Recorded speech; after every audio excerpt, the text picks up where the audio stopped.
How to change audio in Instagram Reels after posting. First, open your Instagram app. Tap on the plus icon at the top to create a reel. Select a photo or video you want to share. Now tap on the music icon at the bottom. Select the music for this reel.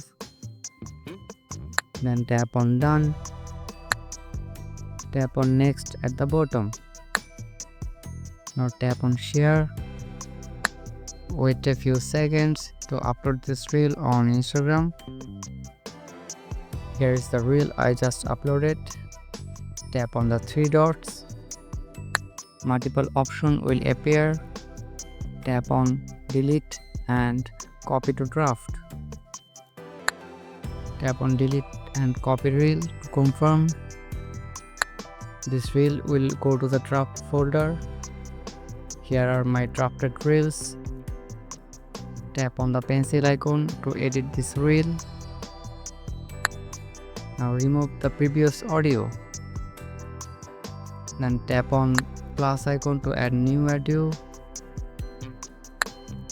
Select the new audio for this reel. Then tap on done. Tap on the arrow button at the top. Now finally tap on share. Your reel will be posted with new audio. Keep in mind, this trick works only on recent published reels. You cannot change the audio of old reels. And that's it. This is how you can change audio in Instagram Reels after posting.